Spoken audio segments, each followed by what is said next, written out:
પાકિસ્તાનથી ભારત આવેલા એવા હિન્દુ પરિવારો જે કહે છે કે અમને ગોળી મારી દો પરંતુ અમે પાકિસ્તાન તો નહીં જઈએ, અમને તો હિન્દુસ્તાન વાલું છે, અમારું ભારત વાલું છે। ભલે પાકિસ્તાનમાં તેઓનો જન્મ થયો પરંતુ રહેવા તો ભારતમાં માગે છે। કેમ, શા માટે, એમની પાસેથી જવાબ માગીએ। આપ ક્યાંથી આવ્યા છો, ક્યારથી અને શા માટે અહીંયા આવેલા છો ને કેમ અહીંયા રહેવા માંગો છો ને પાછા જશો કે નહીં? અમે 2018 આવેલા છીએ પાકિસ્તાનથી મીરપુર સિંધ જિલ્લામાંથી। અમે અહીંયા રહેવા માટે અમે એટલા માટે આવ્યા છીએ સાહેબ, અમે આ ભારતમાં દેશ છે, અમે પાકિસ્તાનમાં હતા તો અમારો દિલ ધડકતો ઇન્ડિયા માટે, કેમ કે આ દેશ અમારો છે, એને માટે અમે હતા। અમે સૌથી પહેલા અમે અમારા બાબલાને ભણાવવા માટે આવ્યા છીએ અને અમને આપણે ભણાવવા માટે આવ્યા છીએ। એના માટે શ્રી નરેન્દ્ર મોદી અમિત શાહમાં એક વિનંતી છે કે અમારા ભારતમાં રહેવા દે અને અમારે ગોળી માર નાખશો તો અમે પાછા જવા માંગતા નહીં।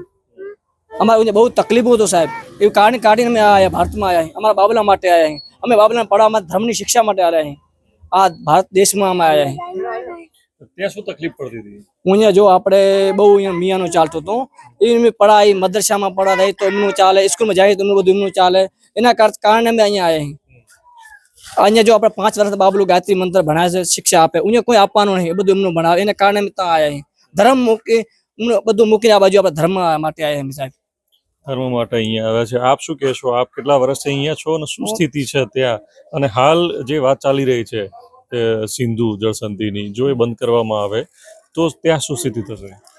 તો હાલ તો સિંધુ જળની તો એમને થશે બહુ તકલીફ, પણ જે આપણા હિન્દુ લોક છે એમને તકલીફ વધારે થવાની। અને આ જે 2018 અમે આવ્યા, અમારે તો બધું સારું છે, અમે તો પાછા જવાનું તો હશે નહીં, મતલબ ગોળી મારી નાખશે પણ પાછા નહીં જવાના। અને અમારા કાગળિયા બધું પૂરું બીજું બધું પડ્યું। કયા વિસ્તારમાં કેટલા પરિવારો કેટલા વર્ષથી રહે છે?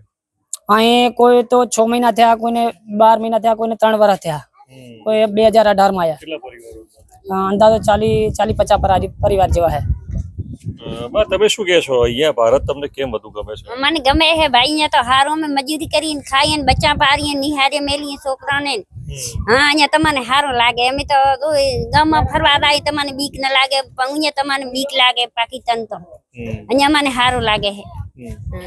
પાકિસ્તાનમાં મહિલાઓની, સ્ત્રીઓની સુરક્ષા કેવી હતી અને અત્યારે અહીંયા તમે આટલા વર્ષથી રહો છો તો શું લાગે છે? અમને સારું લાગે છે અહીંયા। હા, મને બાકી અમે પાછા નહીં જઈએ, અહીંયા જ રહીશું, બાકી અહીંયા મને સારું લાગે છે। અમારા છોકરા બીજા સ્ત્રીઓની સુરક્ષા કેવી હતી?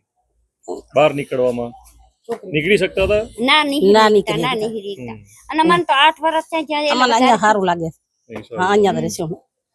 તો આ છે પાકિસ્તાનથી આવેલા અને મહેસાણા લાખવડ પાસે સહકારનગરમાં વસેલા પરિવારો કે જેઓ એક જ વાત કરી રહ્યા છે કે કોઈ પણ સંજોગોમાં અમને ભારત સરકાર પાકિસ્તાન પરત ના મોકલે।